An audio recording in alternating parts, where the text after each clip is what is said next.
Assalamualaikum warahmatullahi wabarakatuh. Salam sehat, salam semangat. Yang kami hormati Rektor IDE, Institut Digital Ekonomi LPKIA, yang kami hormati para pembicara yang luar biasa pagi ini, yang kami hormati di data kami ini banyak sekali para dosen, guru, dan juga anak-anak SMA, SMK yang kami banggakan. Atas nama LPKIA kami mengucapkan terima kasih atas kehadiran dan kepesertaan Bapak Ibu adik-adik pada kegiatan webinar nasional Institut Digital Ekonomi LPKIA.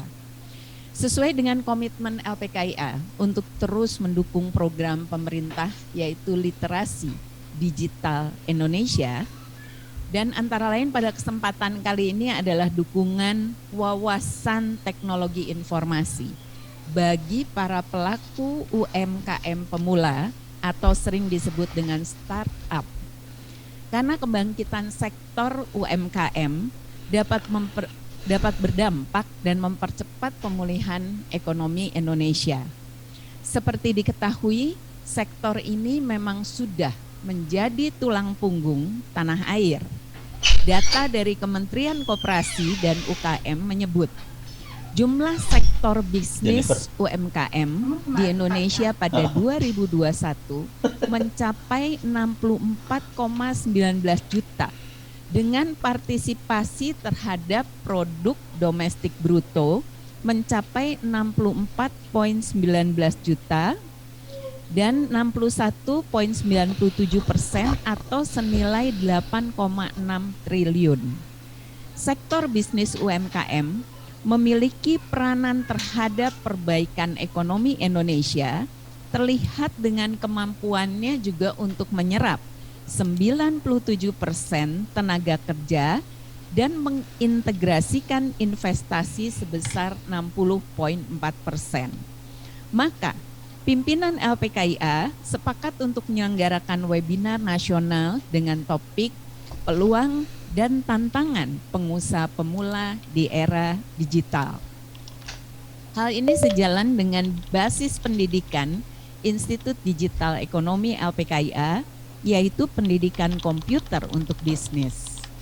Kami juga sangat bersyukur ketika kegiatan ini kami sampaikan kepada para pembicara, kami mendapat dukungan yang sangat positif dari Bapak Ono Purbo sebagai salah satu pakar IT terbaik yang dimiliki Indonesia yang kita banggakan. Kemudian ada Mas Dian Erlanda, putra tokoh muda usia yang hebat dari Google Gapura Digital dan sekaligus Direktur PT Hebat Artatama Indonesia. Hadir juga Mbak Aviana Elizabeth Odri, gadis cantik yang luar biasa juga selaku City General Manager GrabFood dan GrabMart.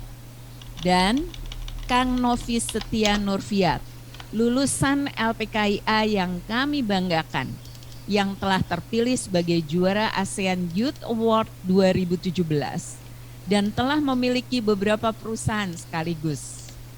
Terima kasih atas nama LPKIA dan seluruh peserta, karena Pak Ono dan seluruh pembicara hebat saat ini berkenan untuk berbagi tips mereka pada kesempatan yang luar biasa pagi ini.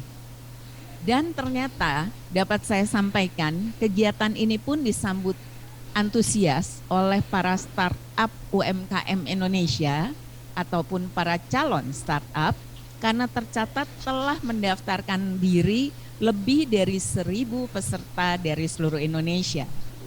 Tidak berpanjang kata, kami mengucapkan terima kasih atas sambutan dan dukungan yang demikian antusias. Selamat mengikuti dan tentunya mengikuti jejak sukses para pembicara kita. Selamat pagi, wassalamualaikum warahmatullahi wabarakatuh. Ya, terima kasih kepada Ibu Jennifer yang telah menyampaikan laporannya. Selanjutnya yaitu sambutan dari Rektor Institut Digital Ekonomi LPKIA kepada Ibu Dr. Berta Musti MM, dipersilakan.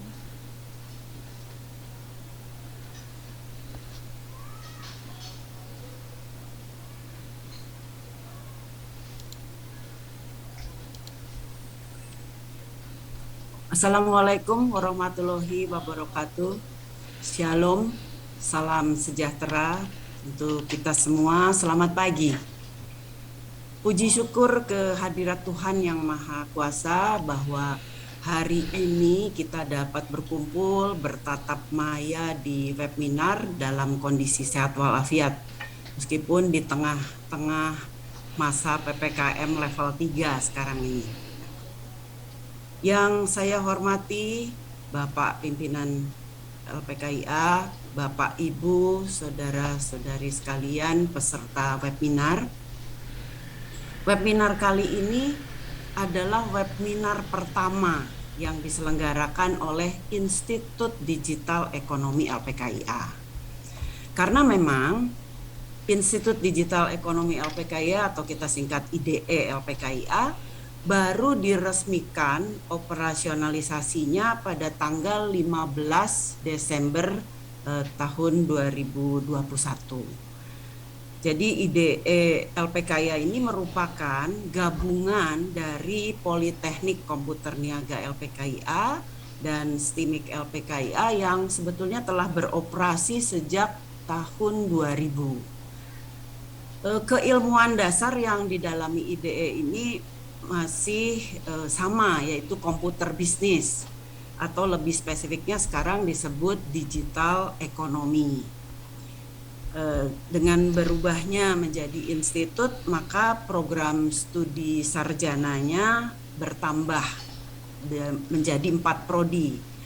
Kalau yang lalu itu hanya prodi S1 Teknik Informatika dan Sistem Informasi, sekarang ditambah dengan prodi S1 Akuntansi dan S1 Administrasi Bisnis.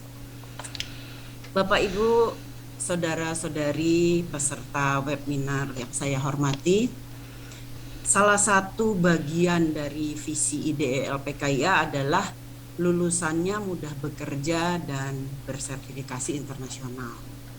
Kata bekerja yang dimaksud di situ adalah bekerja sebagai intrapreneur atau profesional yang bekerja di suatu perusahaan, atau bekerja sebagai entrepreneur, sebagai wirausaha. Nah, sejak muncul gagasan didirikannya Institut Digital Ekonomi LPKIA, kami bertujuan untuk berpartisipasi aktif dalam program pemerintah meningkatkan SDM Indonesia yang menggerakkan ekonomi digital dan industri 4.0 menuju Indonesia Emas tahun 2045. Pada akhir tahun 2021 disampaikan oleh Bapak Presiden Jokowi bahwa Indonesia mempunyai potensi dan daya untuk menjadi kekuatan ekonomi digital di Asia Tenggara. Diperkirakan mencapai 124 miliar US dollar pada tahun 2025. Itu setara dengan 40% total nilai ekonomi digital Asia Tenggara. Dan saat ini Indonesia memiliki 2.319 startup, artinya kelima terbesar di dunia. Menciptakan kekuatan ekonomi digital merupakan perjuangan kita semua, bukan hanya pemerintah. Dan ini dimulai dari menciptakan solusi digital di berbagai sektor. Pertumbuhan pasar digital di Indonesia ini juga dipercepat dengan adanya pandemi. Tantangannya, Bapak Ibu, adalah bagaimana menyiapkan talenta digital dalam jumlah besar dan dalam waktu yang cepat. Nah, dalam rangka itulah IDE LPKIA menyelenggarakan webinar yang bertema peluang dan tantangan pengusaha pemula di era digital. Syukur alhamdulillah pada webinar hari ini hadir seorang pakar ahli komputer dan IT Indonesia, yaitu Bapak Ono Purbo. Pak Ono, terima kasih atas kehadirannya dan partisipasinya sebagai pembicara di webinar ini. Kemudian juga hadir pengusaha sukses atau para pelaku startup company yang memanfaatkan teknologi digital. Di sini tadi disebutkan oleh Ibu Jennifer juga ada Mas Brian Erlanda Putra dari Google Gapura Digital dan sekaligus Direktur PT Hebat Arta Tama Indonesia. Terima kasih Mas Brian. Kemudian juga ada wanita muda cantik ini, Mbak Aviana Elizabeth Audrey, yang saat ini menjabat sebagai City General Manager GrabFood dan GrabMart. Dan juga tidak kalah pentingnya ini Kang Novi Setia Nurfiat, ini adalah lulusan LPKIA yang kami banggakan, yang tadi sudah disebutkan prestasinya banyak sebagai juara ASEAN Youth Award 2017 dan juga memiliki beberapa perusahaan. Bapak Ibu, terima kasih atas partisipasinya dalam webinar sebagai pemateri hari ini. Terima kasih juga saya ucapkan kepada Bapak Dekan Fakultas Teknologi Informasi dan Digital, Bapak Andi Victor, yang nanti akan memoderasi webinar ini. Dan juga pada kesempatan ini saya ucapkan terima kasih kepada seluruh panitia yang dipimpin oleh Ibu Jennifer Yunani atas kerja kerasnya hingga webinar ini dapat terselenggara dengan baik.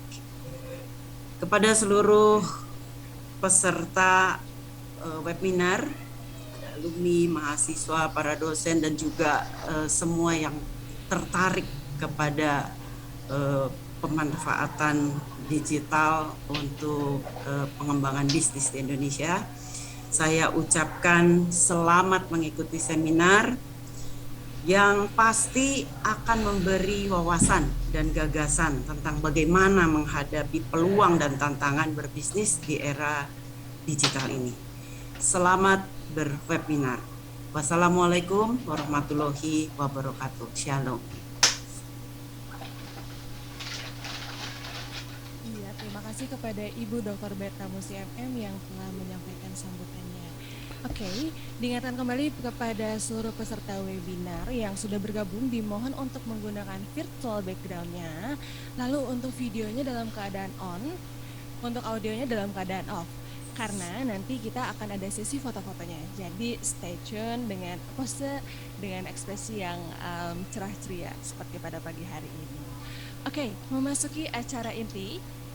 Sebelumnya saya akan memperkenalkan terlebih dahulu moderator yang akan memimpin seminar pada pagi hari ini. Beliau bernama Andi Victor Pakpahan MT.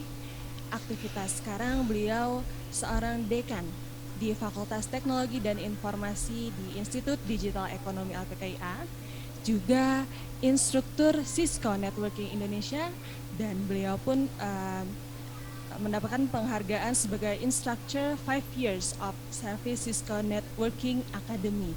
Oke, tanpa panjang lebar lagi, mari kita sambut Bapak Andi Victor Pakpahan MT. Baik, terima kasih Mbak Sarah. Aduh, saya jadi merasa tersanjung. Ada award segala ya, alhamdulillah ya. Terima kasih Mbak Sarah, dan izin para peserta dan juga para pembicara hari ini yang sudah hadir sejak dari awal. Ada Pak Ano, kemudian juga ada Mbak Aviana, ada Mas Brian, dan juga ada Kang Novi yang juga sudah hadir di tengah-tengah kita semua. Selamat pagi Pak, Mbak, Mas, dan Kang semuanya. Mudah-mudahan dalam keadaan sehat semua, dan hari ini merupakan kegiatan yang luar biasa ya. Apalagi kalau kita berbicara tentang apa yang disebut sebagai digital. Jadi izinkan saya hari ini untuk memandu kegiatan ini, untuk memandu para pembicara yang luar biasa kita hari ini. Namun ada beberapa hal mungkin pengantar yang perlu saya sampaikan, jadi terkait dengan kegiatan kita kali ini. Jadi kalau kita melihat sekarang tren apapun pasti era digital. Bahkan yang menarik sekarang sekelas TikTok, sekelas Instagram, sosial yang lain sekarang sudah banyak digunakan sebagai wadah, ya, banyak digunakan sebagai wadah untuk melakukan kegiatan usaha. Dan tentunya bukan hanya TikTok dan lain sebagainya. Kita juga sekarang sudah mengenal banyak sekali marketplace, banyak sekali industri yang saling bersaing, ya, terkait dengan usaha di dunia digital. Nah, tentunya buat kita semua ini sesuatu yang perlu kita gali, perlu kita pelajari lebih dalam. Tentunya bagaimana kalau kita ingin masuk ke era digital. Apakah betul kita hanya ikut di marketplace? Bisa nggak sih kita bersaing gitu ya? Tentunya hari ini kita akan coba bedah bagaimana dari sudut pandang teknologi atau dari sudut pandang IT. Nanti Pak Ono akan menjelaskan kaitan korelasi atau akselerasi IT ini terhadap usaha. Kemudian nanti juga kita akan kita juga nanti akan belajar juga dari anak-anak muda ya. Kalau saya sebutnya anak muda ya, karena saya sudah sedikit anak tua mungkin ya, tetapi yang ingin selalu terlihat muda. Ya salah satunya tentunya dengan digital. Jadi supaya saya tidak jadi tukang obat, karena saya hari ini sebagai moderator, saya langsung saja mungkin hari ini kita bagi menjadi 4 pembicara ya. Jadi nanti kita sistemnya nanti ada pemaparan dulu dari pembicara 1, 2, 3, dan 4 dan seterusnya. Dan untuk kelancaran kegiatan ini nanti untuk segala bentuk pertanyaan boleh disampaikan melalui fasilitas chat, boleh ke narasumbernya langsung atau boleh ke saya juga moderator untuk nanti kita akan bahas. Nah, untuk pembicara yang pertama kita akan masuk dulu ke Pak Ono W. Purbo ya. Jadi saya akan bacakan dulu sedikit CV-nya, karena kalau saya bacakan sampai akhir luar biasa, kelihatannya 1 hari tidak akan selesai karena begitu banyaknya prestasi dari beliau. Jadi ada beberapa hal. Jadi selamat pagi Pak Ono. Pagi Pak Andi, pagi semuanya. Assalamualaikum. Ya, ketemu lagi nih Pak. Terakhir ketemu kita di 2015 sih Pak. Wih, udah lama ya. Oke. Iya Pak. Dan pada saat itu juga saya moderasi Pak Ono ya. Oh alah. Sedikit saya bacakan dulu Pak Siap. Ono. Nanti teman-teman rasanya sudah malang melintang lah kalau dengar Pak Ono W. Purbo ya. Jadi beliau ini semua orang mengakui kepakaran beliau di teknologi informasi.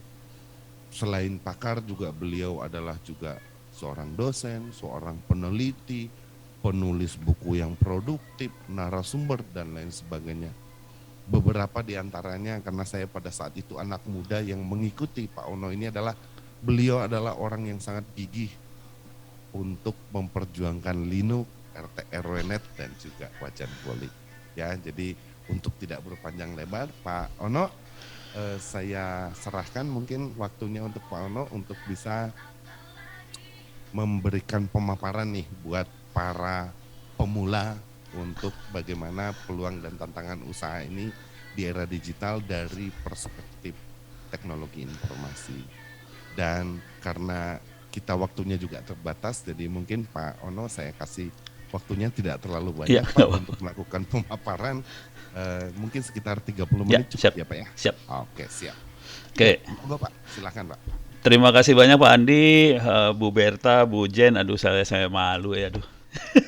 Disebut-sebut. Stres saya sebenarnya. Oke, terima kasih banyak atas kesempatannya. Saya langsung share screen aja. Saya akan kirim ini dulu ya, file yang mau saya pakai ke Anda semua. Ini kalau Anda ngelihat ada apa? Ada kotak hitam di sebelah kanan bawah, itu saya lagi monitoring chatting juga. Saya akan kirim file presentasi. Bentar, harusnya ada di PKOOOWP. Ini file ini dipakai untuk presentasi ke pemerintah yang cukup tinggi sih sebenarnya levelnya. Level ring 1 nih sih sebenarnya. Saya kasih bocoran aja ke Anda udah gitu sekarang. Parah. Oke, ini adalah presentasi saya waktu itu acaranya diadakan sama BPK. Badan Pengawas Keuangan levelnya di atas, tinggi banget. Kemudian juga saya diminta membuatkan paper buat mereka. Jadi ini papernya mau saya ambil, papernya saya lagi buka foldernya saya. Bentar, FGHI TTS. Sorry, salah pencet kan jadinya. Saya masuk ke folder ITTS saya. Mungkin Anda nggak bisa lihat nih, warnanya hitam kali di sebelah sana ya. PQRS. Walalala. Ini kalau ini lagi stres harusnya saya masukin satu folder semua biar gampang nih harusnya. Kalau yang ini kebetulan berbentuk, yang tadi yang pertama berbentuk slide, yang kedua ini berbentuk paper bahasa Indonesia kalau yang ini, dan yang ketiga saya akan masukin lagi. Kalau yang kedua adalah paper yang minta BPK bahasa Indonesia, dan yang ketiga adalah paper yang kebetulan saya adalah member di World Economic Forum untuk AI for Humanity. Jadi kebetulan teman-teman di sana minta saya bikin tulisan tentang masalah AI di dunia berkembang. Oke, saya naik dulu satu, saya masuk ke download. Nah, ini saya harus Myth. Mana dia? Cari filenya nih. Kok hilang? Kagak ada. Filenya nggak ketemu. Filenya nggak ketemu nih. Filenya nggak ada nih satu. Oh, ini dia. Oke. Jadi AI mindset di birokrat, kira-kira kayak gitu. Yang ini, yang mohon maaf, yang ketiga bahasa Inggris ya. Yang dua pertama bahasa Indonesia, yang ketiga bahasa Inggris. Sekarang saya kasih lihat filenya, karena waktu saya sempit. Saya akan kasih lihat filenya dulu. Walaupun ini tujuannya lebih ke arah pemerintah, birokrasi segala macam, tapi pola berpikirnya nggak beda jauh dengan startup dan lain-lain. Sebenarnya sama aja sih, polanya nggak beda jauh. Oke, saya masuk, ini slide-nya, mungkin bisa lihat. Saya tidak akan pakai slide ini, saya hanya pakai satu slide di sini, yaitu ini. Oke. Ini adalah bisnis proses yang terjadi di startup, di pemerintah, di pendidikan, di skala bidang prosesnya kira-kira seperti ini yang terjadi. Dan ujung-ujungnya sebenarnya kalau kita banyak dengerin teman-teman startup ngomong, dengerin teman-teman pemerintah ngomong, ujungnya nanti adalah bagaimana kita bisa sesuai dengan ekspektasi atau keinginan dari customer atau user atau masyarakat. Jadi kalau kita bikin layanan, kita pengen layanan kita sesuai dengan apa yang dimauin oleh masyarakat, kira-kira kayak gitu. Dengan cara itu kita bisa ratingnya naik, dengan cara itu subscriber kita bisa naik. Kalau dalam bahasa yang lebih pendek, orang-orang sering nyebutnya user experience. Jadi mereka banyaknya nyebutnya user experience, dan kita pengen user experience ini naik. Gimana cara naiknya? Kita paling, kalau zaman dulu kala kan kita melakukan survei. Survei bagaimana keinginan mereka dan sebagainya. Nah, sekarang ini surveinya berubah. Surveinya udah pakai machine learning, pakai artificial intelligence, pakai apa segala macam. Yang saya omongin ini adalah di belakang layar sih sebenarnya, dari apa yang tadi Pak Andi ngomongin. Jadi kalau kita lihat di depan layarnya bentuknya kayak ada marketplace, ada platform, segala macam. Di belakang layarnya sebetulnya yang sangat kental adalah AI machine learning. Nah, ini saya akan ngomong dua-duanya secara cepat nih nantinya ya. Nah, kira-kira saya akan bahas AI cepat aja. Intinya apapun yang dikerjakan masyarakat nanti akan kita lihat, kita sensor lah. Bukan sensor, maksudnya kita probe, kita lihat apa yang terjadi, dan semuanya disimpan dalam database besar. Bukan database, kadang-kadang bentuknya cuma file teks doang, namanya big data. Kemudian pakai machine learning, deep learning, AI dan sebagainya, dilakukan analisa sama data science atau data analitik, keluar prediction, klasifikasi, forecasting dan sebagainya.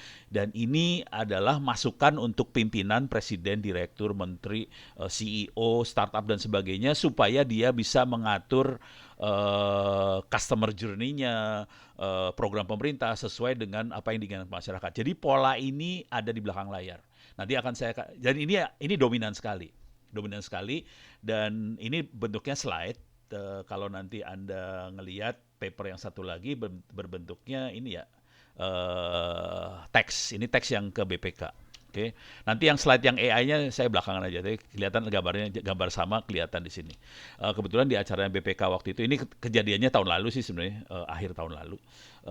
Waktu itu yang ngomong banyaknya bekas mantan-mantan menteri semua. Saya aja yang rakyat yang ngomong di situ, dan saya ngomongnya aneh banget buat mereka kayaknya. Karena rata-rata ini kebanyakan orang ekonomi. Jadi orang ekonomi ngomong digital ekonomi, orang teknologi ngelihat digital ekonomi dari sisi lain banget. Nah, sekarang mari kita lihat sisi lainnya tadi ya. Coba kita lihat. Sambil saya pengen interaksi sama Anda. Tolong nanti kalau ada pertanyaan tulis di chat ya jawabannya ya. Coba saya akan masuk ke sini. Toko-toko online lah, bisa Bukalapak, bisa Shopee, segala macam. Ini toko online. Shopee, bisa Topet, apa segala macam. Oke. Pertanyaannya sederhana banget lah. Pertanyaan sederhana. Kalau kita masuk ke toko-toko online ini pasti ada iklan di bawah sini. Nih kalau kita lihat sini ada iklan semua ya. Ini ada iklan. Ini iklannya kelihatan ono banget nih. USB lah, apa segala macam. Shopee juga sama. Iklannya juga nanti kalau saya kebetulan nggak ikut Shopee ya. Tapi kelihatan ini suruh bikin. Pertanyaan sederhana aja. Silahkan dijawab di chat ya. Kalau Anda masuk ke toko online, keluar iklan. Pertanyaannya, iklan setiap orang sama atau beda? Silahkan tulis di chat. Iklannya sama atau beda? Langsung keluar semua beda. Semua orang tahu iklannya beda. Tiap orang beda loh iklannya.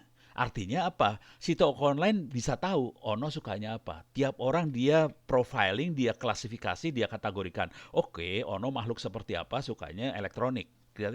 Gitu ya. Jadi ini yang namanya user experience itu seperti ini. Ini juga terjadi sama kita. Kalau kita pengen berinteraksi sama orang, kita harus klasifikasikan dulu, kita harus kategorikan dulu.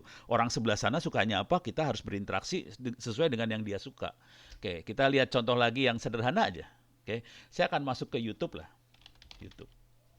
Sama juga sih, masuk YouTube. Oke, lihat video-video YouTube. Lihat video YouTube ya. Video YouTube ya. Ini video YouTube. Pertanyaan yang sama, kalau saya tanya, pasti jawabnya, ini video yang dikasih YouTube ke setiap orang sama atau beda? Pasti beda. Semua orang tahu. Setiap orang, YouTube akan ngasih video yang beda untuk tiap orang. Dan dia personalize banget. Orang ini dapatnya apa, orang ini dapatnya apa. Dan tiap orang akan beda videonya. Nah, ini kunci utama dari digital ekonomi adalah ini sih sebenarnya.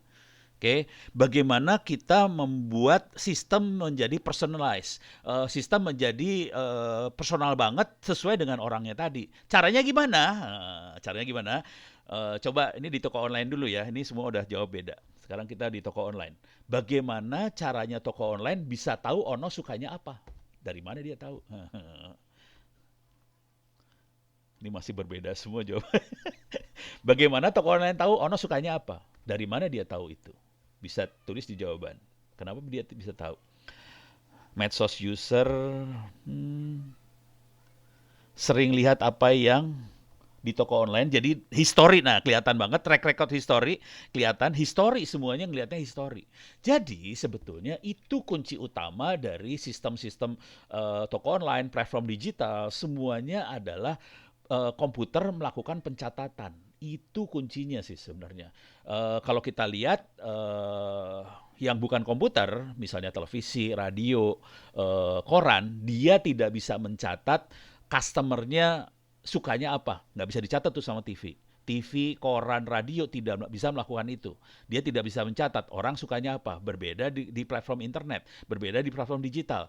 Platform ini bisa mencatat orang sukanya apa. Dari catatan itu, kemudian dia melakukan klasifikasi. Ini sukanya seperti ini, jadi dikasihnya iklan seperti ini. Jadi dikasihnya video yang dia suka. Itu kunci utama dari platform digital sih sebenarnya. Jadi dia bisa mempersonalisasi layanan dia untuk tiap orang. Tiap orang dapat layanan yang berbeda. Tiap orang dapat informasi sesuai dengan yang dia suka. Itu kunci utamanya. Nah, akibat dari situ, ini kalau kita lagi ngomong, ini cerita di sampingnya ya. Akibat dari itu, ini jujur terus terang aja. Akibat dari itu, uang iklan yang masuk ke TV, masuk ke koran, masuk ke radio, turun drastis dan uang itu lari ke online startup semua. Jadi orang itu lari ke YouTube lah, lari ke Google lah, lari ke GoFood, Bukalapak, apa segala. Uangnya lari ke sana semua. Akibatnya teman-teman saya yang jadul, yang mainan radio, koran apa saja mulai teriak-teriak nih. Kayak koran gitu ya. Kalau dia hanya mengandalkan koran cetak, tewas dia hari ini. Dia harus koran online juga. Jadi harus pindah ke online dan itu ujungnya duitnya ada di sana sih sebenarnya. Nah, oke, beres ya udah kebayang ya. Oke. Tapi kita punya masalah besar dengan online-online seperti ini. Kalau kita lihat tadi, kita mainnya machine learning dan sebagainya.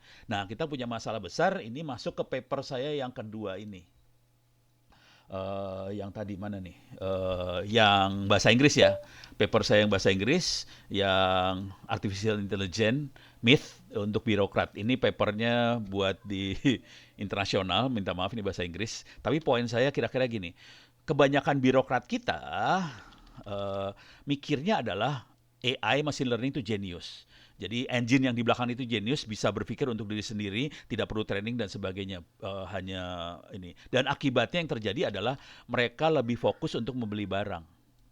Saya punya mesin buat melakukan analisa media sosial. Saya punya software buat mining dan sebagainya. Jadi yang terjadi adalah flexing sih, pamer saya punya apa. Tapi dia tidak bisa memaksimalkan tool-toolnya dia. Ini yang paling parah sekarang kondisinya di Indonesia. Jadi memang kita punya anggaran, tapi kita salah beli. Mereka tidak fokus pada SDM. Jadi nanti tadi Bu Berta ngomong banget, IDE LPKIA pengen kontribusi untuk menaikkan SDM dan itu bagus banget kalau itu bisa terjadi. Karena kita butuh banget SDM yang ngerti ini semua. Oke, nah saya akan kasih lihat ini kebayang ya, ini papernya nggak akan saya baca secara habis. Saya kasih lihat, bentar paper. Nah, mindsetnya sih sebenarnya. Jadi dari penjelasan saya seperti yang tadi, sebetulnya yang paling fatal adalah pola pikir mindset. Oke, ini saya mundur. Ini slide ini bisa diambil di web. Saya pasti ininya aja ya, alamatnya URL-nya. Ini kebetulan slide ini saya pakai buat presentasi di Bank Indonesia sih sebenarnya, nyolong ini. Jadi ini presentasi di Bank Indonesia, Anda bisa masuk ke LMS Ono Center ORID/pustaka, masuk ke Docs, tapi nanti ininya akan saya kasih URL-nya di chat ya. Jadi LMS Ono Center ORID/pustaka/docs/BI kontributor masuk ke Bank Indonesia. Di sini ada tentang digital ekonomi, di sini juga ada tentang ini semua. Oke, jadi saya akan kasih URL ini, silahkan diambil slide-slide-nya free semua. Oke, saya paste di chat. Oke, ini slide-nya bisa diambil semua. Tapi poinnya kira-kira yang ingin saya sampaikan adalah pada zaman dulu kala kita berpikirnya pakai pipa sih. Jadi ada produsen, ada konsumen, bentuknya pipa.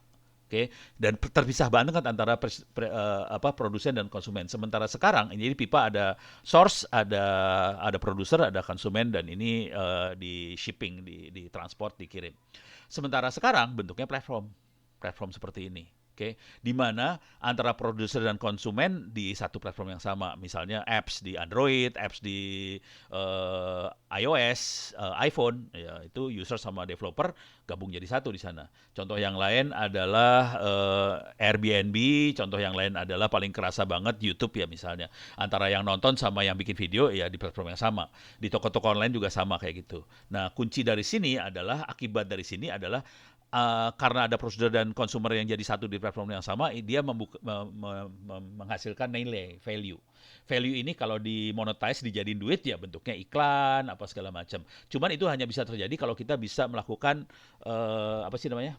kita bisa melakukan klasifikasi, profiling antara produser sama konsumernya seperti apa. Dan ini platform yang membantu proses profiling tadi. Bantunya pakai apa? Pakai AI machine learning. Caranya gimana AI machine learning bekerja? Caranya sebetulnya kalau dalam bahasa tekniknya sebenarnya melakukan regresi sih. Jadi statistik banget regresi,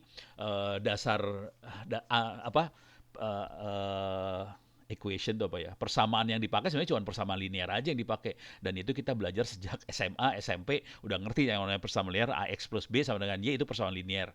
Jadi kita pakai persamaan seperti itu untuk melakukan regresi dari si perilaku atau klasifikasi dari produsen dan konsumer ini supaya kita bisa melakukan layanan yang personalized banget gitu ya.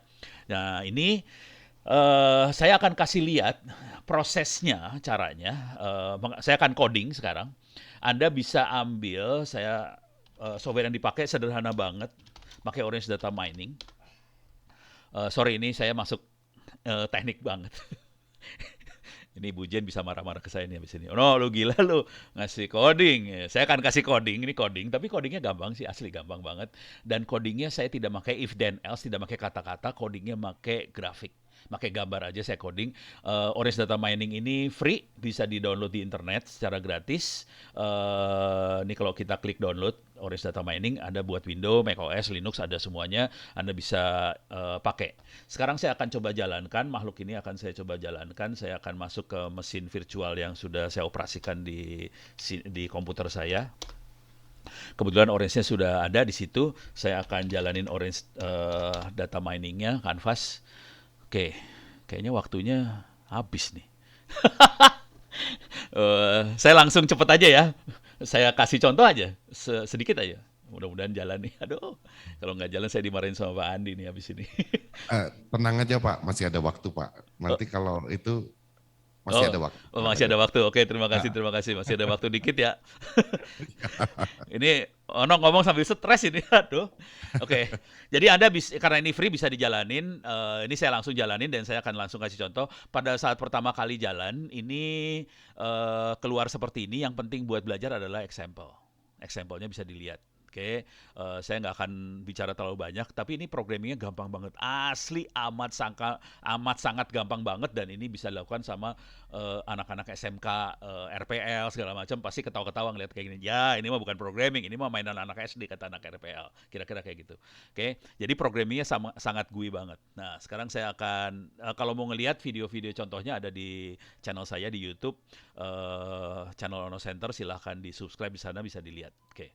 Jadi iklan Desiono. Nah, sekarang saya akan ngasih lihat, kebetulan dia udah punya banyak dataset. Ini datasetnya. Saya akan ngasih lihat dataset yang saya kasih lihat di sini adalah misalnya, bentar.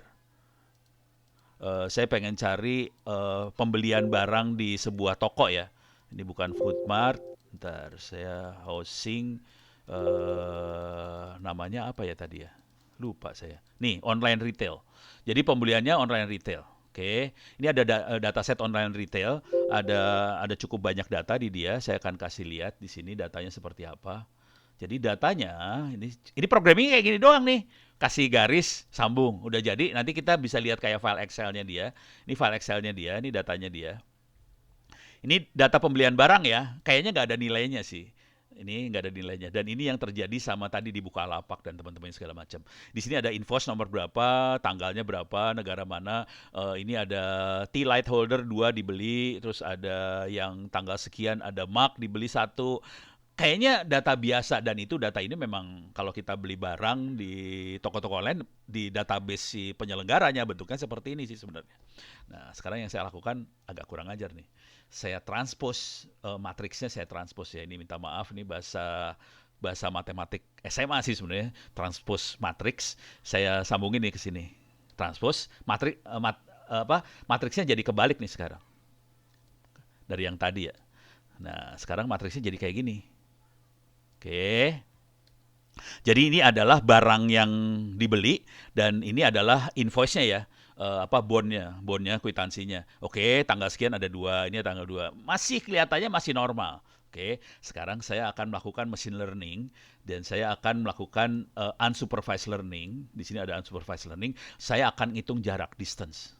Distance-nya akan saya hitung. Jebret, hitung. Ini unsupervised learning ya. Saya nggak bisa bicara terlalu banyak, soalnya waktunya sempit banget. Kemudian saya akan melakukan klasifikasi, asosiasi sih sebenarnya yang terjadi. Klasifikasi, oke, kita lihat sekarang efeknya dari itu semua. Dari data yang kita punya, kita bisa dapat informasi seperti ini. Oke, contoh, ini saya klik di sini. Jadi, orang yang beli botol akan beli dekorasi, akan beli sign.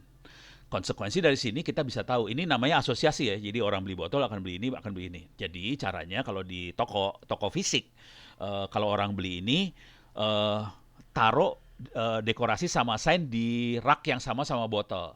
Oke, itu tekniknya. Ini masuk sini lagi, misalnya yang ini ya. Ini ada notebook, bowl, sama hand warmer, sama garland.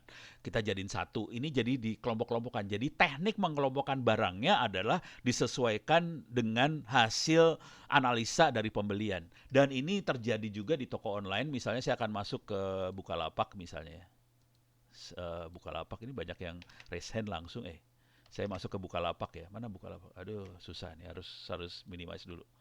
Oke, saya masuk Bukalapak. Ini Bukalapak. Misalnya saya klik ini sembarangan. Oke. Nih klik biasa kan, kelihatannya biasa. Coba lihat ke bawah sini. Lihat ke bawah dari ini semua. Nanti ada asosiasi sih sebenarnya terjadi. Itu yang terjadi di bawah. Nanti dia bilang barang terkait. Ini algoritmanya dari mana? Dari yang tadi baru saya kasih lihat nih. Dari saya kebetulan ngobrol sama Vice Presidennya VP-nya Bukalapak, Pak Ibam waktu itu. Tapi Pak Ibam udah nggak lagi di Bukalapak sih. Jadi waktu itu ngobrol sama Pak Ibam, dia yang bikin ini sih sebenarnya. Dan ini mainnya asosiasi seperti yang saya terangkan tadi. Dan akibat dari sini, si Bukalapak bisa menambah income-nya beberapa ratus miliar. Bukan income, perputaran uangnya bertambah ratusan miliar gara-gara ini. Jadi pola-pola yang dipakai sebenarnya kayak gitu. Kita analisa, kemudian kita ngasih user experience yang bagus, kasih penawaran yang bagus, akhirnya mereka akan engage, mereka akan pakai saran dari kita, dan akhirnya jadi duit. Jadi kira-kira kayak gitu pola-pola yang dipakainya. Oke, stres saya. Pak Andi, kayaknya waktunya udah habis nih, terima kasih banyak. Mudah-mudahan ini bisa ngasih gambaran pada Anda Masih semua. Masih ada? masih ada waktu, Pak. 15 menit, Pak. 14 menit, Pak. Oh, masih ada waktu. Oke, lanjut. Siap. Semangat, Pak. Gue udah stres ini. Soalnya tadi kita mulainya jam 9.25, jadi saya agak stres nih. Iya. Oke, sekarang saya akan masuk teknik yang lain ya, teknik lain. Ya, ini saya buang semua. Ini saya kasih lihat yang lebih seru lagi nih ceritanya. Saya buang semua nih ya. Ini buang. Kok di name lagi salah. Ini programming langsung live ya, jangan khawatir saudara-saudara, saya programming live banget. Ini saya pengen kasih lihat bagaimana malaikat maut menentukan keputusan, pilihan. Wah, kacau nih. Ini ada Titanic. Mana data Titanic? THIJKLN. Saya cari Titanic nih. Titanic, OPQRS Titanic. Traffic. Nah, ini Titanic. Anda semua tahu Titanic kan? Titanic kan kapal Inggris yang besar, termasuk paling besar di dunia waktu itu, dan tenggelam. Nah, sekarang saya pengen ngasih lihat datanya kayak gini, datanya yang ada di file Titanic, datanya kayak gini. Saya kasih lihat datanya dulu ya. Dan ini sama aja sih nanti buat Bukalapak apa segala macam ya. Nah, datanya seperti ini ya. Jadi ada nama, alamat orangnya udah dibuang semua. Ada 2.201 orang, namanya udah dibuang semua. Jadi privacy nggak ada masalah karena nama dibuang, tanggal lahir apa semua dibuang semua. Tapi di sini ada data yang ada adalah hidup atau survive. Terus statusnya orang kelas, dia penumpang kelas 1. Ini ada first class, ada second, third gitu ya. First, kalau kita lihat bawah ada second class. Kemudian ada third class, ada lagi kalau nggak salah di bawahnya crew. Kalau kita lihat ke bawah crew. Nah, ini bawah crew. Oke, jadi ini statusnya dia. Oke, jadi data yang ada adalah dia hidup, survive, kelas 1, kelas 2, kelas 3 atau crew, umurnya adult atau anak-anak, child atau adult, terus laki atau perempuan. Nah, sekarang saya pengen nanya ke Anda semua. Kalau Anda jadi, ini Titanic tenggelam kan? Jadi malaikat maut datang ke lokasi itu dan Titanic harus menentukan. Bukan Titanic. Malaikat harus menentukan. Anda mati, Anda hidup. Anda mati, Anda hidup. Oke, jadi bayangkan. Ini sebuah kapal. Pesiar besar kena kena gunung es, tenggelam. Terus malaikat datang. Terus dia akan menentukan. Anda harus mati, Anda harus hidup. Anda harus mati, Anda hidup. Pertanyaan buat Anda semua. Tadi parameternya ada 4 kan? Ada 3 ya. Ada kelas, ada umur, ada seks. Nggak enak ngomongnya itu. Laki perempuan. Jenis kelamin kalau orang Indonesia. Jadi ada kelas, ada umur, ada jenis kelamin. Pertanyaan buat Anda semua. Waktu malaikat maut datang, dia menentukan berdasarkan apa? Apakah kelas atau umur atau jenis kelamin? Silahkan tulis di chatting. Kelas, umur, ya lo pusing kepala lo. Bingung kan? Rata-rata umur. Kalau kita orang normal mikirnya umur kan? Oh, Anda udah tua, lu mati aja. Lu masih anak-anak, lu hidup. Kira-kira gitu kan? Gue tahu lah cara berpikir Anda mikirnya kayak gitu. Coba kita lihat. Saya nggak tahu jawabannya seperti apa. Mari kita lihat. Dan ini pola yang sama bisa kita pakai buat startup, kita bisa pakai buat apa aja. Polanya sama aja. Jadi kita harus tahu bagaimana orang menentukan keputusan sih sebenarnya. Ini dari data yang kayak gitu ya, kita pengen ngambil keputusan nih ceritanya. Oke, sekarang saya biar keren, saya coba evaluasi dulu algoritma mana yang cocok ya. Ini ada test score buat ngevaluasi, saya ngambil model.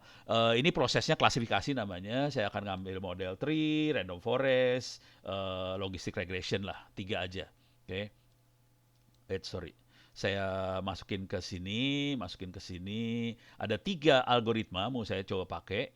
Dan ini datanya saya masukin ke test score. Oke, sekarang kita lihat hasil test score-nya, mana yang paling presisi. Kita bisa lihat banget bahwa tree paling presisi, random forest di bawahnya, logistic regression paling bawah. Jadi saya akan pakai tree untuk melakukan machine learning ini ya. Oke, nah sekarang ini saya buang, ini udah dibuang aja, remove nggak dipakai. Sekarang ini saya buang nggak dipakai, duplicate lagi salah. Remove. Oke, sekarang saya punya tree. Sekarang saya akan masukin ini ke sini. Masuk. Oke, pakai tree. Sekarang saya pengen visualisasi hasilnya. Saya pengen visualisasi bentuk tree viewer. Kalau dalam bahasa yang lebih keren adalah umur lagi pohon dari keputusan. Bagaimana seorang pimpinan atau bagaimana seorang customer ngambil keputusan, gitu ya. Ini saya sambungin, coba kita lihat keputusannya seperti apa. Oke.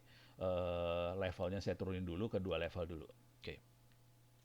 Jadi waktu ini target kelasnya ini dulu ya. Yes, yang hidup. Target kelasnya yes.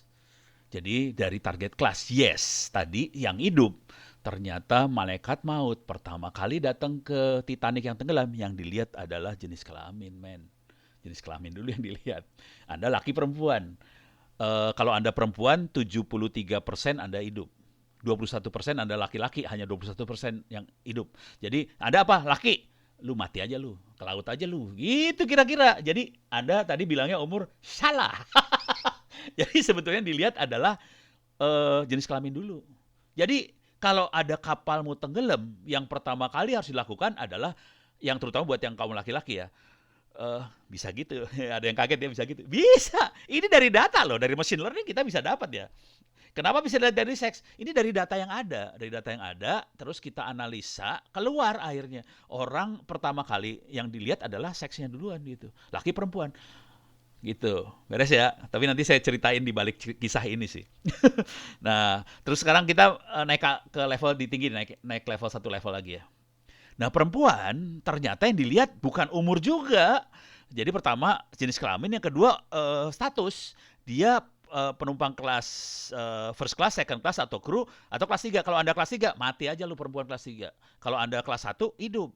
Nah, kalau laki-laki, beda. Yang dilihat langsung umur. Anda dewasa atau anak-anak. Kalau Anda dewasa, Anda hidup. Mati. Kalau Anda anak-anak, kemungkinan besar hidup. Kenapa bisa seperti ini? Nah, kita harus ngerti, harus lihat, nonton film Titanic ya. Jadi kalau kita nonton film Titanic, kelihatan banget bahwa Titanic adalah bahwa perancang Titanic arogan. Titanic merasa bahwa kapalnya tidak akan tenggelam. Akibat dari arogansinya dia tidak menyiapkan pelampung skoci buat keselamatan yang cukup. Jadi kondisinya pelampung skocinya terbatas banget. Gitu. Akibat dari pelampung skoci yang terbatas tadi, waktu kapal tenggelam, kepaksa kru segala macam mengambil keputusan, utamakan perempuan duluan.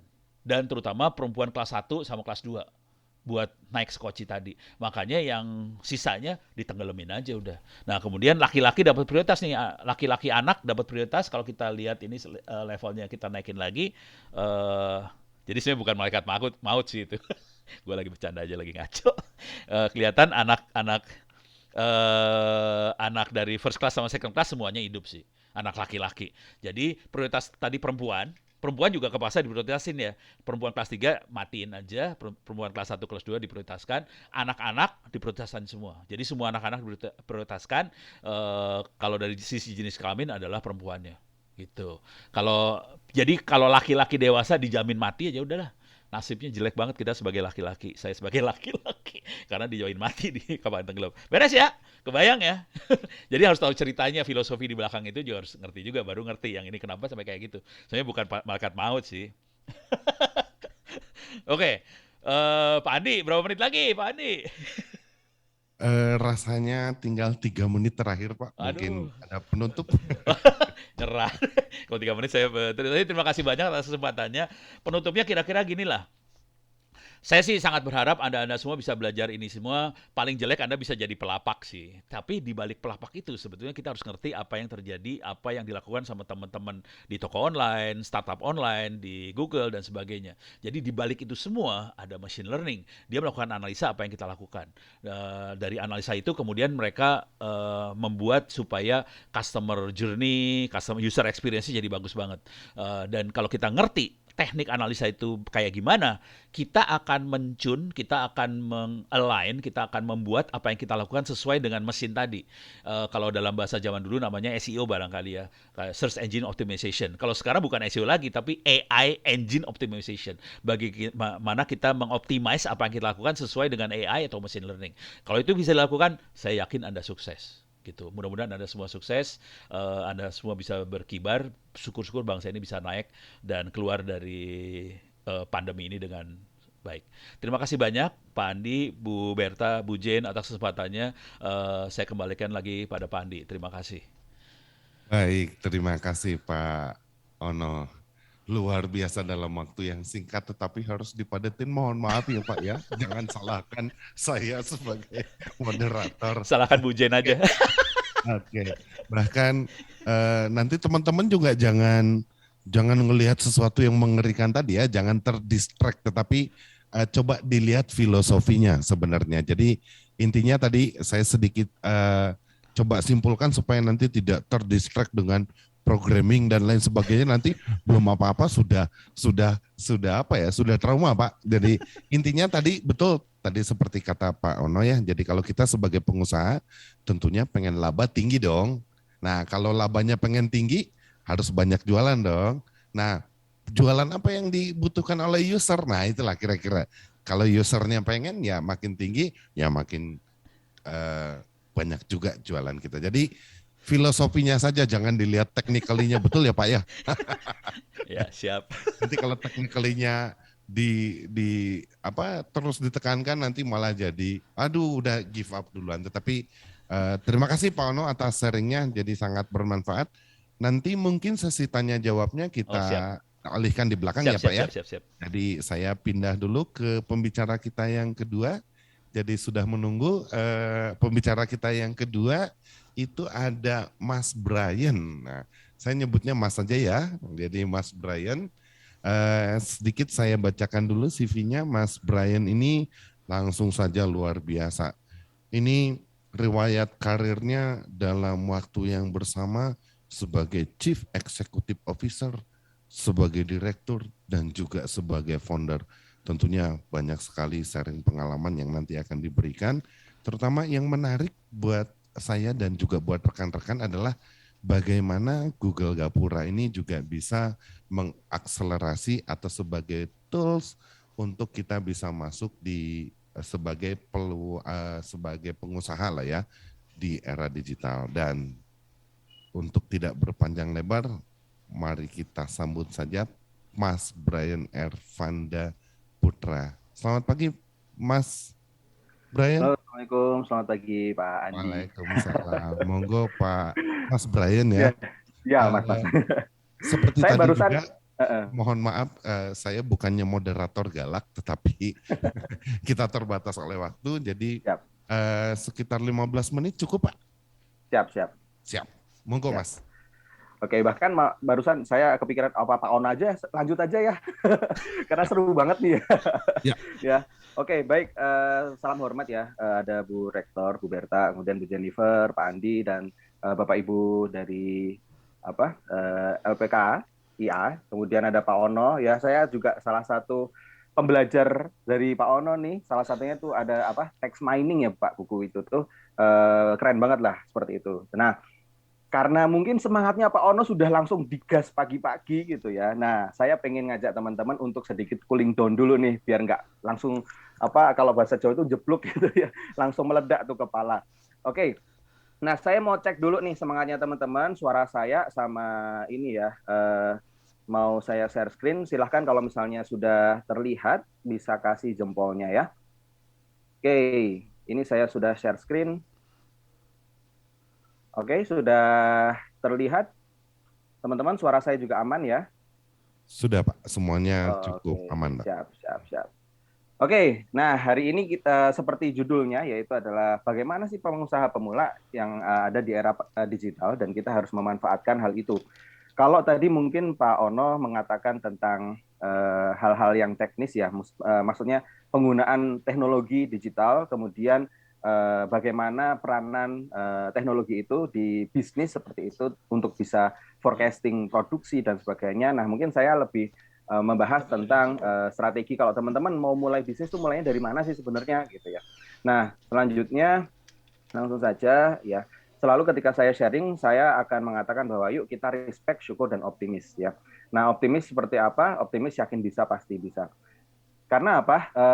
Kebetulan saat ini juga saya adalah seorang hipnoterapis juga, dan saya sangat meyakini bahwa apa yang kita pikirkan itu yang akan terjadi seperti itu. Dan banyak sekali hal-hal yang serupa itu sudah terbukti seperti itu ya. Asalkan teman-teman yakin, insya Allah pasti bisa seperti itu ya. Seperti tadi, wah coding gimana tuh caranya? Itu yang disampaikan Pak Ono tadi itu luar biasa ya, gampang banget pakai Orange gitu, dan sudah langsung ada hasilnya. Nah, ada pepatah tak kenal maka kita kenalan dulu gitu ya. Kalau dulu kan tak kenal maka tak sayang, tapi kita kenalan dulu.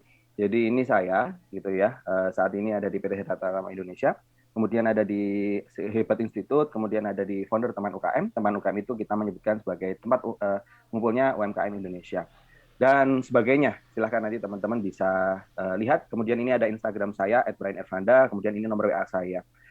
Ketika teman-teman nanti mau curhat, mau diskusi, silahkan nanti teman-teman bisa ke Instagram saya @brianervanda. Oke, yang pertama kali kita akan menjadi seorang digital entrepreneur atau wirausaha muda yang kita mulai dari dunia digital.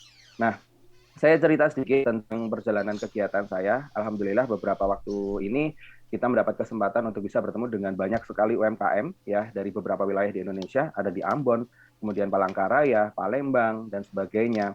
Kemudian kita mengajar juga kepada teman-teman anak-anak muda seperti itu. Kemudian ini beberapa pencapaian kita dan kita bisa bertemu dengan mentor-mentor yang luar biasa. Ada Pak Sandi Uno, kemudian ini ada Pak Hermanto Tanoko dan yang lainnya. Kurang foto Pak sama Pak Ono nih. Saya belum ketemu sama Pak Ono nih di sini ya. Nanti saya pasang di sini Pak Ono ya. Oke. Nah, ketika kita pengen jadi wirausaha, pasti teman-teman akan berpikir bahwa mulai dari mana ya, seperti itu ya. Nah, oh ya, tadi teman-teman disampaikan juga saya adalah seorang fasilitator dari Google Gapura Digital juga, seperti itu. Dan nanti pemanfaatan Google itu seperti apa, banyak sekali teman-teman sudah bisa tahu. Mulai dari penyimpanan Google Drive itu mulai gratis ya, 15 GB. Kemudian ada juga Facebook, YouTube ya. Kemudian ada lagi platform untuk kalau bisnis punya wilayah itu ada namanya Google Businessku dan sebagainya. Teman-teman bisa manfaatkan itu dan itu bisa disinkronkan juga dengan beberapa sosial media yang lain ya, seperti yang sudah saya sebutkan tadi, ada Facebook, kemudian ada Instagram dan sebagainya. Nah, kalau kita berbicara untuk menjadi seorang wirausaha gitu ya, itu saya akan memulai dari sini dulu ya. Untuk teman-teman nih, biasanya kan kalau saya mau mulai usaha tapi saya bingung mulai dari mana. Nah, saya ajak teman-teman untuk membahas tentang hal ini. Yang pertama, saya akan menyarankan teman-teman untuk menjadi seorang dropshipper atau makelaran. Ya, kenapa seperti itu? Karena goals dari kalau kita jualan atau kita menjadi seorang wirausaha yang sukses itu adalah kalau kita laku jualannya, betul ya? Bukan dari produknya yang paling bagus, punya kemasan yang luar biasa gitu ya. Tapi produknya itu laku dulu, kejual dulu, seperti itu. Nah, kita bisa menjadi seorang dropship atau makelar ya. Jadi kita pinjem produknya orang atau produk UKM gitu ya. Kemudian kita bantu jualkan seperti itu. Kemudian nanti dari sana kita mendapatkan keuntungan bagi hasil dan sebagainya. Oke. Nah, apa yang kita lakukan di sini yang kita pelajari adalah kita bisa jualan ya kita bisa memahami market kita seperti apa, kemudian kita punya skill jualan dan sebagainya.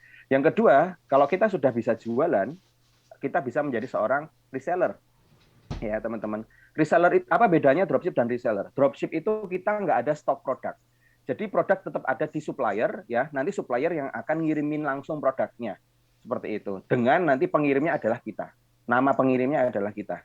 So, kita tidak ada nyetok produk. Nah, setelah kita tahu misalnya ya dengan sebenarnya ini sangat akurat apabila kita menggunakan coding yang tadi dicontohkan Pak Ono ya. Tapi kalau misalnya teman-teman belum bisa gitu ya, itu bisa misalnya dengan misalnya gini. Oke, saya mau jualan hijab nih. Oke, saya akan reselleran hijab. Kemudian ternyata hijab yang paling laris itu adalah pasmina gitu ya. Bukan yang bergo misalnya kayak gitu ya, yang pasmina. Akhirnya kita bisa menjadi seorang reseller untuk hijab pasmina itu.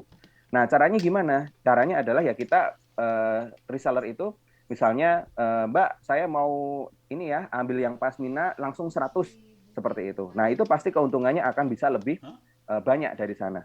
Nah, ketika teman-teman sudah menjadi seorang reseller, maka teman-teman akan mempelajari yang namanya product storage ya. Jadi penyimpanan untuk produk seperti itu. Jadi first in first out-nya harus diketahui ya. Apabila teman-teman ini yang mau bisnis berhubungan dengan kuliner, ini harus sangat-sangat dipahami ya. Kenapa? Karena kalau kuliner kan ada masa kadaluarsanya seperti itu. Jadi teman-teman harus memahami di situ. Asalkan apa? Yang poin pertama sudah selesai, yaitu apa? Bisa menjadi seorang dropship atau makelaran dan kita belajar tentang jualan.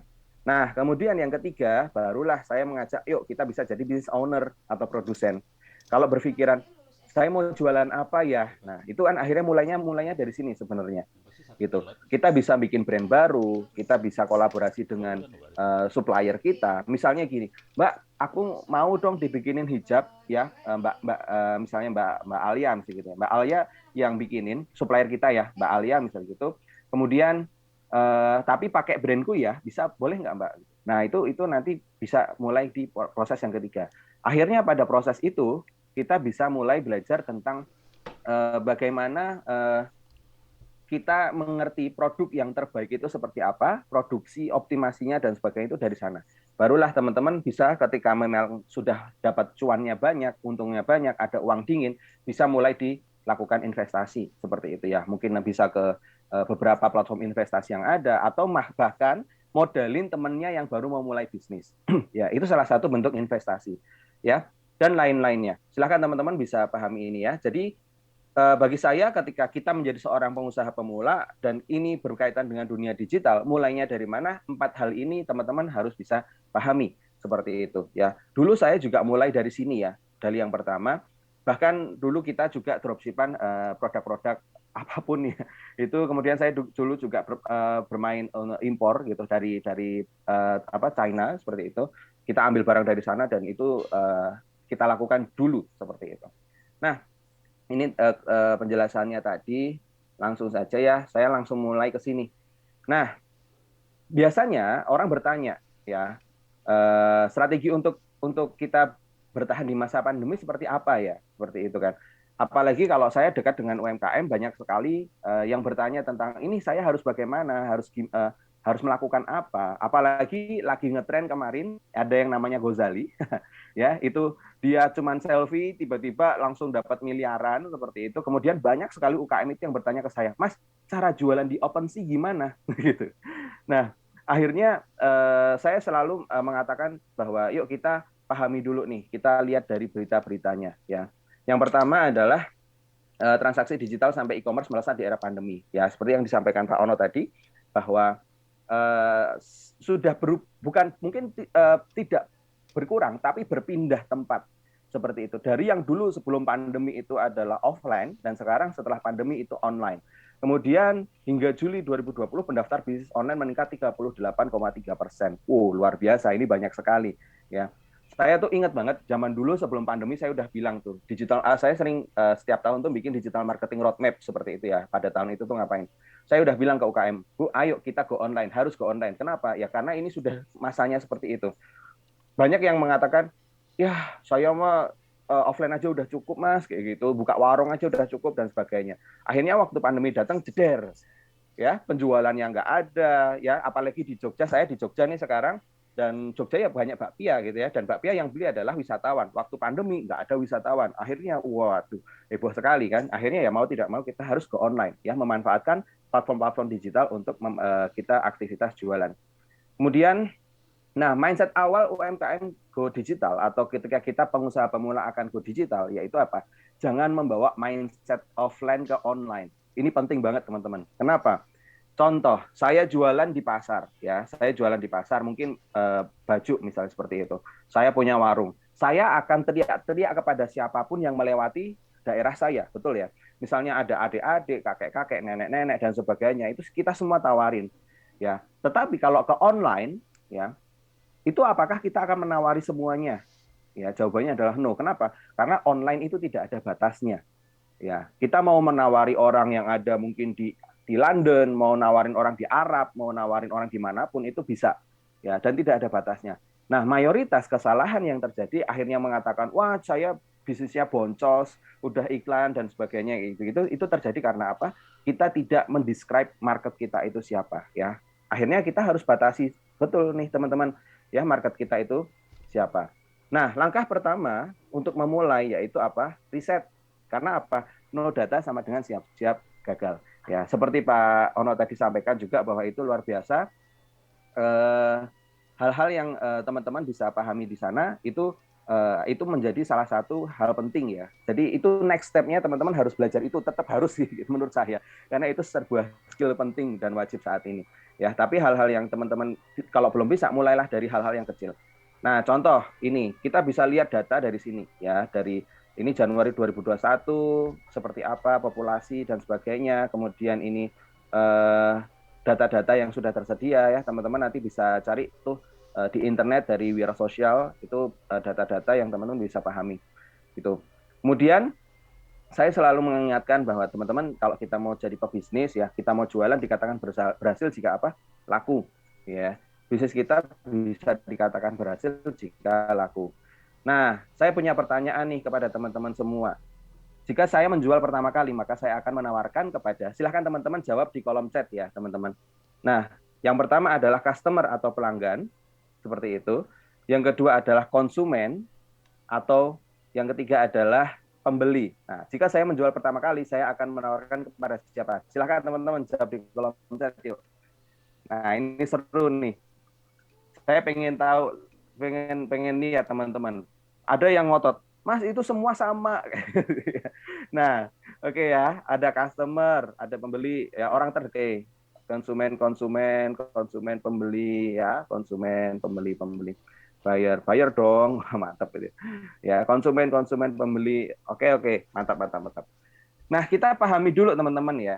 Sering sekali ketika kita ada UKM yang coaching kepada saya hanya membahas hal ini dan mereka sudah bisa langsung meningkatkan penjualannya seperti itu.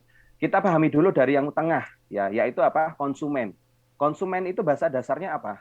Konsumsi ya. Konsumen itu berarti bahasa dasarnya adalah konsumsi. Berarti orang yang memakai, orang yang menggunakan. Seperti itu ya. Nah, kalau misal nih saya jualan bubur bayi di Bandung ya. Kalau saya jualan bubur bayi berarti orang yang mengkonsumsi siapa, teman-teman? Ya. Kalau saya jualan bubur bayi, konsumen saya itu siapa? Konsumen, orang yang mengkonsumsi, ya. Bayi ya. Thank you Mbak Putri Aura. Ya, bayi betul. Nah, berarti kalau tadi saya milih konsumen, saya nawarinya kepada bayi gitu, ya. Nah, benar nggak kalau kita lagi jualan bubur bayi itu nawarnya ke bayi? No. Yang beli siapa? Pembeli, orang tuanya. Yes, betul Mbak Alia. Ya, orang tuanya, ibunya, emaknya. Nah, emaknya itu siapa? Pembeli. Nah, gitu. So, hal-hal simpel seperti ini teman-teman harus pahami dulu ya. Kenapa? Karena ketika kita tidak bisa mendescribe siapa yang kita sasar, siapa yang kita tuju, akhirnya marketing kita kurang bisa tepat seperti itu, ya. Nah, betul ya pembeli. Thank you teman-teman yang sudah jawab tuh. Nah, kemudian kalau pelanggan itu bahasa dasarnya adalah kalau kita tahu semuanya langganan gitu ya. Orang yang sudah beli dan beli lagi. Sedangkan di sini saya mengatakan bahwa menjual pertama kali. Nah, seperti itu. Silahkan teman-teman bisa kan waktunya sangat terbatas ya, teman-teman bisa pahami ini betul dan bisa dipraktekkan ke dalam usahanya teman-teman semua seperti itu. Nah, kemudian saya ingin bercerita sedikit tentang konsep yang saya miliki yaitu adalah mindfulness marketing, sebuah konsep yang kita lakukan untuk bisa menjadi seorang marketer yang mindful seperti itu. Oke, lanjut. Semuanya bermula dari purpose ya teman-teman. Saya selalu bertanya, what is your purpose in life? Apa tujuan hidupnya teman-teman? Ya, kalau saya mengatakan bahwa tujuan saya adalah impact seperti itu. Ini salah satu contoh UKM yang kita bina waktu itu. Ini salah satu UKM dari Garut. Ya, beliau itu sebulan cuman laku 3-5 tumpeng sebulan, dan setelah ketemu sama kita pakai ilmu gratisan seperti itu ya, bisa laku sampai 3-5 per hari. Ya, teman-teman bisa lihat di sini, dan ini ilmunya gratisan ya, teman-teman. Seperti itu. Di sini ada mengatakan, aduh ternyata emak-emak juga bisa ya, seperti itu. Ya, dan banyak sekali ya, teman-teman, ini ada salah satu beberapa hal. Nah, kemudian terakhir saya mau muterin ini aja, sebentar. Ini kayaknya belum saya share screen ini ya. Pakai sound ya, tadi lupa.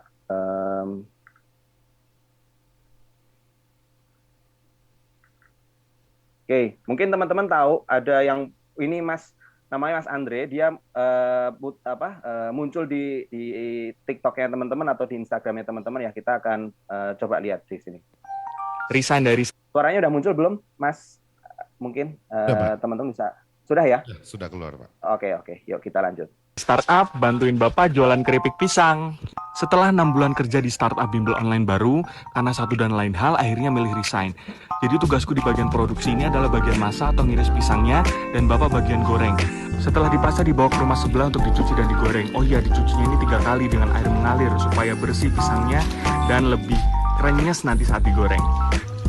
Nah, ini dia waktu dicuci. Nah, kita juga pakai minyak yang berkualitas supaya aman dan enak pasti pokoknya. Nah, ini Bapak kuning.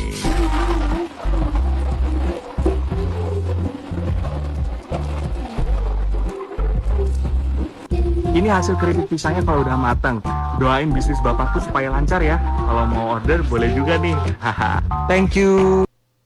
Itu contohnya. Kemudian ini hasil dari dia halo, jualan. Halo Mas Brian, halo teman-teman. Ini waktu kita ngobrol. Saya Muhammad Andre Irawan, biasa dipanggil Andre kalau orang yang lama-lama, tapi kalau yang tahu bisnis saya pasti manggilnya Irawan, Mas Irawan gitu ya.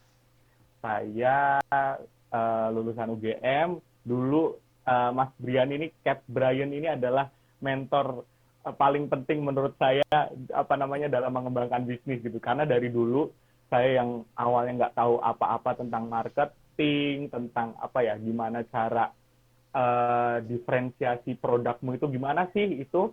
Saya sering banget dulu itu ikut pelatihan-pelatihannya Mas Brian ini. Mulai dari yang tadi komunitas High-Entrepreneur, terus abis itu kita ada yang di BEM-BEM itu, abis itu di program mahasiswa wirausaha, UGM, itu Mas Brian juga jadi mentor gitu. Jadi aku makasih banget nih udah dikasih waktu Mas Brian dan teman UKM untuk bisa ngobrol-ngobrol di sini. Oke, itu beberapa kata-kata dari anak muda yang teman-teman bisa praktekin juga nantinya seperti itu. Waktu saya udah habis ya, Pak Andi ya. Wah, ini kebetulan Pak sudah Mas ya. Kalau saya sudah. jadi Mas ya sudah Mas aja lah ya. Mas ya. Kapten aja ya Mas ya. Iya saja ya. Siap ya, Kapten Brian. Oke, ya sudah, mungkin itu saja teman-teman dari saya ya. Nanti silakan kita bisa lanjut tanya jawab. Terakhir saya selalu mengatakan bahwa semua itu bisa dan mungkin ya, atas yang izin yang di atas.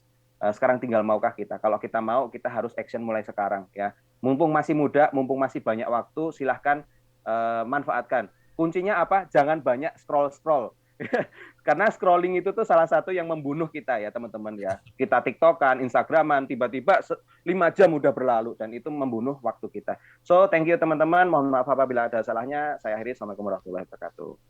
Mantap, luar biasa sekali Mas Brian ya. Terima kasih ya. Semakin menarik ternyata ya. Jadi Pak Ono sudah, Mas Brian sudah, teknologinya sudah, semangatnya dari Mas Brian, bagaimana cara masuknya, bagaimana cara survive-nya, bagaimana mindset-nya juga sudah. Rasanya semakin panas, tetapi supaya menghangatkan suasana ini kelihatannya kita agak a little break sambil berfoto dulu tentunya ya. Karena kan katanya juga berfoto itu bikin badan tambah sehat ya. Jadi saya coba serahkan ke Mbak Sarah ya. Silakan Mbak Sarah untuk bisa dipandu. Saya mengingatkan buat rekan-rekan yang sudah mulai penasaran boleh mengajukan pertanyaan langsung ke narasumber. Ada Pak Ono, Mas Brian, atau juga bisa melalui saya sambil diketikkan di chatnya. Monggo Mbak Sarah, saya serahkan. Oke, terima kasih Pak Andi. Sebentar ya, diambil alih dulu. Tampaknya ada yang tegang, ada yang mulai segala macam. Biasanya kalau misalkan diajak foto, biasanya semangat lagi nih. Tentunya banyak orang-orang narsis di sini ya pastinya. Oke, mohon untuk on videonya, teman-teman. Audionya tetap off. Oke, siap untuk foto? Siapkan ekspresi terbaikmu. Boleh nyengir ataupun apapun. Udah pada mandi kan semuanya? Oke, siap? Ya. Oke, pertama, 1, 2, 3. Oke, next. 1, 2, 3. Oke, next. 1, 2, 3. Oke, sekarang Kita masuk tanya jawab saja. Kalau ke chat saya sepertinya belum ada yang masuk. Barangkali ke Pak Ono atau Mas Brian sudah ada yang masuk pertanyaan. Adakah, Kelewat. Pak? Saya kelewat, nggak sempet perhatiin. Untuk Mas Brian ada? Ini Adakah? sepertinya ada nih, saya tadi sempat lihat nih di kolom chat ya. Oke. Pertanyaan dari ini ada M. Tirta Pratama Sitompul ya. Untuk riset lapangan gimana Pak Bri? Oke, langsung dijawab nih ya berarti ya. Ya, monggo Pak ya. Mas. Ya riset lapangan ya betul. Kalau saya gini, kemarin sempat kita lagi ada training dengan salah satu UKM yang omsetnya udah lumayan juga ya, di atas 5M per tahun juga. Mereka punya karyawan dan tim marketingnya di sana. Hal pertama yang saya lakukan bagi mereka adalah saya kasih gerobak cilok, dan tim marketingnya itu saya suruh jalan dengan jualan cilok seperti itu. Karena apa? Ketika kita akan melakukan riset lapangan, otomatis kita harus merasakan dulu dan harus mengetahui betul siapa marketnya. Seperti itu ya. Banyak yang mengatakan kemarin akhirnya jualan cilok itu kan, oh ternyata asumsi kita salah ya, dan sebagainya. Nah itu yang biasanya terjadi di kita sedang menjalankan usaha itu adalah asumsi. Ya, karena apa? Asumsi itu bahkan biasanya salah. Kalau teman-teman sering bikin konten, ya teman-teman bikin konten di digital itu, kalau menurut kita itu bagus, tapi sebenarnya ternyata engagement-nya kecil. Nah itu sering sekali juga terjadi yang seperti itu ya. Mungkin Pak Ono juga bisa lebih berkaitan dengan hal teknis, hitungannya seperti apa itu lebih tahu ya. Seperti itu. Jadi untuk riset lapangan ya teman-teman harus benar-benar terjun. Waktu itu ada salah satu klien kita juga di daerah Jogja Selatan, dia mau bikin warung makan, kemudian dia di dekat pantai Parangtritis, dia punya lahan seluas sekitar 2 hektar seperti itu, kemudian nanya mau dipakai apa ya, seperti itu. Kemudian saya bilang ke mereka, coba tolong kasih report ke kita dulu, di sana itu trafficnya di mana, seperti itu. Apakah di pantai atau di mana? Kemudian yang kedua, ada nggak warung makan yang udah rame di sana? Kemudian dia cerita, ada Mas warung bebek, kenapa kok itu rame? Waduh nggak tahu, coba kamu jajan ke sana, gitu ya, rasakan, kemudian kamu amati aja seperti itu, apa yang terjadi di sana dan sebagainya. Nah, kemudian setelah itu kan kita jadi tahu apa kita akan menjalankan usaha apa dan sebagainya. Mungkin seperti itu. Kemudian ada lagi tadi pertanyaan ke chat personal ke saya ya. Gimana cara dimentorin Mas Budi? Silakan DM Instagram aja teman-teman. Nanti kita bisa discuss on Instagram aja. Oke, mungkin gitu Pak Andi. Baik, Mas Brian. Kalau di Pak Ono sudah ada Pak yang nyangkut? Ada. Ada. Ya mudah-mudahan banyak sih stres gue lihat. Pilih aja Pak yang kira-kira ya menarik. Oke. Saya lagi nggak baca dia, tapi kira-kira gini lah. Salah satu pertanyaan yang saya baca kira-kira gini. Saya lagi ngobrol atau chatting, bisa pakai WhatsApp, pakai apa segala macam. Kok tiba-tiba muncul iklan yang sesuai dengan saya yang chat ya? Seru. Anda bisa tes nih kayak gini. Ini kalau mau iseng ya. Kalau mau iseng bisa ngetesnya kayak gini caranya. Coba bikin grup WhatsApp baru aja. Terus coba chat sesuatu yang nggak pernah kita obrolin sebelumnya. nanti biasanya akan keluar iklan di Facebook sesuai dengan apa yang obrolan di chat. Kenapa itu sampai terjadi? Karena sebenarnya metaverse itu kan yang punya WhatsApp juga, yang punya Facebook juga. Jadi sebetulnya apa yang kita chat dimonitor sih sebenarnya. Jadi yang namanya digital ekonomi itu sebetulnya ekonomi mata-mata, karena dia memata-matai apa yang kita lakukan, udah gitu diklasifikasi terus jadiin iklan. Mudah-mudahan Anda tidak sakit hati. Itu yang pertama ya. Jadi poinnya itu. Nah, sekarang yang satu lagi, simple aja pertanyaannya, private langsung ke saya, lupa tadi namanya siapa. Tapi intinya gimana? Intinya adalah gimana caranya, sama dengan Mas Brian sih sebenarnya, kalau pengen belajar, gimana caranya ke Ono. Nah, kalau ini bisa gratis. Kacau, Ono mah gratis banget, kacau sih Ono mah. Saya share screen aja ya. Sorry, salah. Share screen aja. Anda bisa masuk ke, ini sekalian buat ngasih tahu ke teman-teman LPKIA sih. Jadi saya kebetulan wakil rektor di ITTS, Institut Teknologi Tangerang Selatan. Kita bikin situs namanya Open Course ITTS ACID. Ini free, gratis. Anda bisa register di situs ini, nggak usah bayar apa-apa. Dan di sini ada kuliah-kuliah yang Anda butuhin seperti yang tadi. Ini minta maaf nih, gue lagi ngomong di LPKIA kan, gue jadi iklan ITTS, tapi ini free, gratis, nggak apa-apa. Di sini ada kuliah yang Anda butuhin yang tadi ya, yang data engineering tuh, yang ini maksudnya kuliahnya. Ini free, dan saya agak ekstrim, saya wakil rektor yang rada gila. Di bawah sini, kalau Anda berhasil menyelesaikan kuliah dengan baik, bisa download sertifikatnya free juga. Ini saya kasih lihat aja berapa orang. Ini ada sekitar 6.000 orang sekarang, dan hanya 16 orang yang berhasil dapat nilai di atas 90, dapat sertifikat free, bisa di-download free kayak gini. Ini dari sisi kuliah ya. Kuliahnya free, bisa diambil, dan ini bisa ditransfer jadi kredit S1 kalau mau. Kalau mau lihat yang lain, banyak saya share video-video saya di YouTube, free juga bisa diakses. Ini buat masukan buat teman-teman LPKIA, kalau mau iseng banget bisa kayak saya juga sih. Kita bisa lepasin aja semua ilmu free. Nanti kita bisa dapat mahasiswa yang bagus banget gitu. Sorry Pak Andi, ini jadi iklan gue. Jadi pesan sponsor Pak ya. Tapi sponsornya free semua kok. Tapi kan yang penting ilmunya ya Pak ya. Iya. Berbagi ilmu. Iya. Oke. Ini semakin menarik sepertinya. Ini saya jadi ngerjain juga Pak Ono dan Mas Brian tadi, mohon dicatat tadi nama-namanya, karena mungkin yang bertanya itu berkesempatan untuk mendapatkan door prize. Jadi nanti buat teman-teman yang lain juga kalau mau bertanya ketika pemaparan boleh ya, karena masih ada 2 pemateri lagi nanti yang akan kita masukkan setelah ini. Jadi kita masih ada waktu 2 menit. Mungkin ada pertanyaan lagi yang perlu dijawab? Ada? Ada di chat room. Coba kita lihat.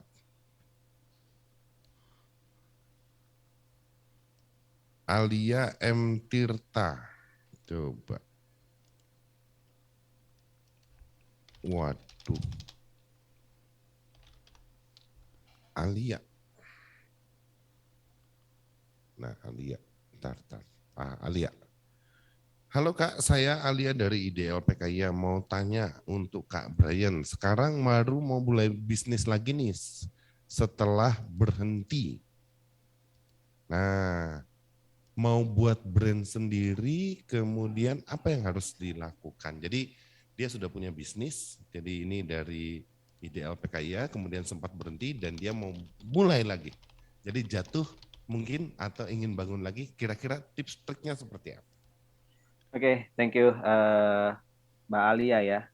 Yang pertama, start with why sih. Selalu ada buku bagus tuh namanya Start with Why ya. Mbak Alia harus pahami betul. Kenapa kok kemarin jatuh dan berhenti? Dan ini kenapa akan mulai lagi? Takutnya nanti ini mulai karena slow gitu ya. Apa nggak ada kerjaan, akhirnya udah mulai bisnis lagi. Ntar masuk kuliah sibuk lagi, nggak bisnis lagi. Nah itu jangan seperti itu. Tapi cari tahu why-nya dulu ya. Kenapa kalian Mbak Alia harus melakukan itu? Itu dari segi yang pertama. Kemudian yang kedua adalah ada namanya kalau produk itu produk penetrasi, produk unggulan ya. Produk penetrasi itu adalah produk yang paling diterima oleh market, dan kuncinya apa? Mbak Alia itu harus belajar jualan dulu. kalau bagi saya yang penting bisa jualan dulu, karena ini bukan digital startup yang kita goals-nya mencari investor atau mungkin IPO dan sebagainya ya. Tapi ini adalah bisnis konvensional yang tujuannya adalah cuan gitu ya. Uang cepat seperti itu. Kita cash-nya harus cepat. Nah, jadi yang harus dilakukan pertama kali adalah cari produk yang paling mudah untuk dijual apa, sesuai dengan passion-nya Mbak Alia. Kalau bisa sudah tahu passion-nya apa. Seperti itu. Jangan sampai misalnya saya tuh karena suka sebenarnya tentang beauty, tapi saya jualan alat pancing. Nah, itu kita tidak melakukan dengan passionate ya, tidak melakukan dengan senang hati. Akhirnya nanti berhenti lagi. So, yang pertama cari why-nya, kemudian kalau sudah tahu passion-nya apa, kemudian cari produk yang paling gampang dijual, seperti itu. Kemudian silahkan dijual, ya, cari tahu marketnya apa, kebutuhannya apa. Bagus banget nanti data penjualan dan sebagainya itu dimasukkan ke Excel kayak tadi ya, ke Pak Ono tadi mencontohkan juga cara pakai Orange tadi, dan itu bisa untuk menentukan nih produk selanjutnya yang akan dikembangkan apa. Seperti itu. Kalau ngomongin brandingnya itu akan menyesuaikan sih, insya Allah gitu ya teman-teman. Branding itu tidak harus ngurusin branding, logo kayak gitu-gitu, jangan dulu, jangan terlalu fokusnya ke sana. Tapi yang penting adalah sales-nya dulu. Seperti itu kalau saya ya, karena banyak sekali itu orang mulai dari produk dan mulai dari branding, endingnya adalah bisnisnya berhenti karena belum bisa menentukan siapa marketnya. Begitu. Tapi yang mulai dari jualan ada untungnya, kemudian uang diputar, itu bisa. Mungkin nanti bisa lanjut discuss by DM Instagram ya. Thank you. Mas Brian, satu terakhir nih menarik buat Pak Ono. Ada pertanyaan dari M. Tirta Pratama. Singkat saja Pak, ya. Tapi pertanyaannya menarik. Apakah kita bisa menggunakan data online untuk dijadikan data riset? Bisa. Jawabnya singkat juga bisa. Bisa banget. Jadi singkat juga ya. Sedikit mungkin Pak, beberapa ya clue gitu. Bisanya bisa legal atau ilegal. Nah itu kira-kira, kan kadang-kadang ya kalau kita main ITE ya serem juga gitu Pak. Intinya gini lah. Kalau mau belajar aja ada Kaggle segala macam, ada dataset yang bisa kita ambil buat belajar. Kebetulan juga kayak jakarta.go.id punya dataset yang bisa kita ambil. Free semuanya dan legal semua. Nah intinya kalau kita mau pakai data online yang agak berbahaya, intinya buangin segala macam yang sifatnya private. Misalnya nama, nomor telepon, dibuangin semua supaya identitas orang hilang. Nah kalau udah kayak gitu aman juga sih. Aman-aman aja sih. Okay. Saya juga kayak gitu soalnya. Oh gitu. Ikutan lah. Parah gue. Bukan rahasia. Terima kasih Pak. Terima kasih Pak Ono, Mas Brian. Kita lanjut dulu sesi berikutnya, sebenarnya menarik ini untuk selalu kita bahas. Ya, thank you. Moderator juga diingatkan masih ada selanjutnya. Baik, kita berpindah dulu ke pembicara berikutnya karena waktunya sekarang sudah masuk ke Sri Kandi. Tadi kan para pria. Nah, sekarang kita beri